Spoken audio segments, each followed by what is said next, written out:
என் ரெண்டாவது பொண்ணுக்கு ரீசெண்டாக தான் போய் மொட்டை அடிச்சோம். சரியா, மொட்டை அடிச்சுட்டு அன்னைக்கு ஒரு கடைக்கு ஒரு பொருள் வாங்குறதுக்காக போகும்போது அவர் கேப் வச்சிருந்தாங்க. அந்த கேப்பு அந்த ட்ராலி எடுத்துட்டு அவள் அந்த ட்ராலிக்குள்ளே உட்காந்துட்டு இருந்தா. அவளுக்கு தலையில வைக்கிறதுக்கு விருப்பம் இல்லைன்னு அந்த ட்ராலிலே போட்டா. பொருட்கள்லாம் வாங்கிட்டு பில் போடும்போது அந்த கேப்பை மறந்துட்டோம். வீட்டுக்கு வந்துட்டோம். வீட்டுக்கு வந்துட்டு பிறகுதான் ஞாபகம் வந்துச்சு, கேப்பு அந்த ட்ராலியில இருந்துச்சு. பில்லு ஏதாவது போட்டாங்களான்னு பார்த்தா பில்லு எல்லாம் போடல, உள்ளே இல்லை.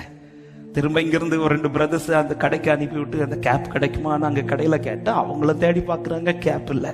இது நடந்தது ஆகஸ்ட் 18 போன வாரம்.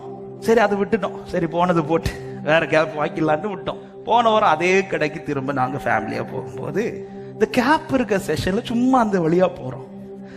அங்க போன ஒரு கேப் அதிலே இருக்கு. எல்லா கேப்பும் விற்கிற கூட்டத்தில் இந்த கேப்பையும் வச்சிருக்கிறாங்க. என் ஒய்ஃப் பார்த்துட்டு இது நம்ம கேப் ஆச்சே. புறவை பார்த்து எல்லா கேப்லயும் பில் இருக்கு, இதுல மட்டும் பில் அந்த ஸ்டிக்கர் ஒட்டல. அப்ப கன்ஃபார்ம் ஆயிடுச்சு இது நம்ம கேப். ஆனாலும் எப்படி வச்சிருக்காங்க பாத்தீங்களா? அப்பதான் டவுட் ஆச்சு, ஒருவேளை இப்படி விட்டுட்டு போன எல்லாத்தையும் தூக்கி கடையில வச்சுட்டான்.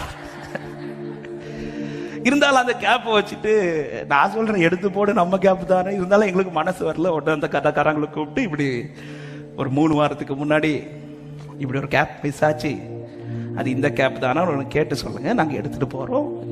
இல்லைன்னா இது இங்க உள்ளதானா பில் போடுங்க, நான் பில் பே பண்றேன் அப்படி சொல்லிட்டு அவங்களும் போய் உடனே கேமராலாம் பாக்குறாங்க. பார்த்துட்டு பில் இல்லை சார், நீங்க எடுத்துட்டு போங்க அப்படி சொல்லிட்டாங்க. அப்போதான் நானே என் ஒய்ஃபை பேசினேன், நமக்கானது நமக்கானது. கிட்டத்தட்ட 3 வாரம் ஆச்சு.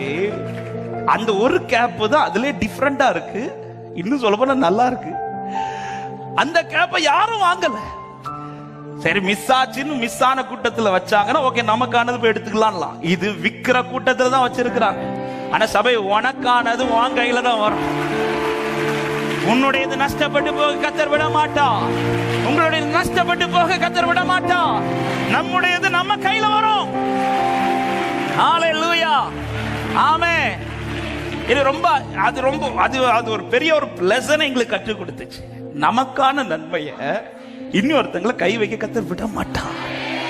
விக்கிற கூட்டத்தில் 3 ஆகஸ்ட் 18 நடந்த, நான் உடனே டேட் பாக்குறேன். அந்த டேட் என்னைக்கு? ஆகஸ்ட் 18. கிட்டத்தட்ட 3 வாரத்துக்கு மேல ஆயிடுச்சு. இந்த கேப் அதே இடத்துல அவங்க விற்கணும் அந்த கூட்டத்துல தான் வச்சிருக்கிறாங்க. ஒருத்தர் கூட அந்த கேப்பை வாங்கணும்ட்டு. ஏன்னா எல்லா கேப்புமே ஒரே மாடல்ல இருக்கு, இந்த ஒரு கேப் மட்டும் டிஃபரெண்டா இருக்கு. அப்ப இந்த கேப்பை யாராவது வாங்கிட்டு, ஒருத்தரும் வாங்கல.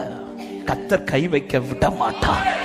ரெகோபோத் உன்னுடையதானார், ரெகோபோத் உன்னுடையதானார். அந்த ரெகோபோத்துக்கு விரோதமாய் சத்துருக்கள் வருவதில்லை.